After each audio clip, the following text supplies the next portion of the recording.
Hello everyone, for the first time আমি চলে গিয়েছিলাম হাতিবাগান পুজোর শপিং করতে। তো আর হাতে গোনা বাস কয়েকটা দিন মাত্র, তো তোমাদের শপিং কমপ্লিট। তো যেহেতু আমি বিশ্বকর্মা পুজোর দিন গিয়েছিলাম, তাই তোমাদেরকে একটু বিশ্বকর্মা ঠাকুর দেখিয়ে নিলাম। তো তারপরে টিকিট কেটে চলে গেলাম লঞ্চ ঘাটে। দেখো লঞ্চ থেকে হাওড়া ব্রিজটা কি সুন্দর দেখতে লাগছে। আমি যতবারই যাই ক্রস করি ব্রিজটা, আমি তো হাঁ করেই তাকিয়ে থাকি। তো অবশেষে পৌঁছে গেলাম আমাদের ডেস্টিনেশন হাতিবাগান মার্কেটে। আর প্রথমেই গিয়ে দেখতে পেলাম এই জুয়েলারির দোকানটা, যেখান থেকে আমি একটা কানের নিয়েছিলাম। পুজোর দিন হয় কি ভীষণ ভিড় ছিল মার্কেটে। তো তারপর দেখলাম এই ছোট ছোট ইয়ারিং গুলো, যেগুলোর দাম মোটামুটি 30 থেকে 50-র মধ্যে বলছিল।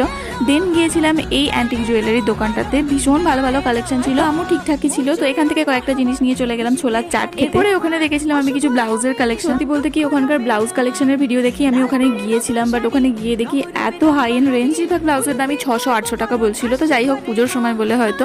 তো যাই হোক, শপিং যুদ্ধ কমপ্লিট করে বেরিয়ে দেখলাম অবস্থা কাহিল। গোলা খেতে খেতে অটো ধরে চলে এলাম লঞ্চ ঘাটে। পেরিয়ে ট্রেন ধরে বিরিয়ানি খেয়ে ফিরে পড়লাম বাড়ি। পুরো ভিডিওটা তোমাদের কেমন লাগলো কমেন্টে জানাতে কিন্তু একদম ভুলবে না। আর আজকে কি কিনলাম, মানে হাতিবাগান হল ভিডিও খুব তাড়াতাড়ি আসছে। টাটা।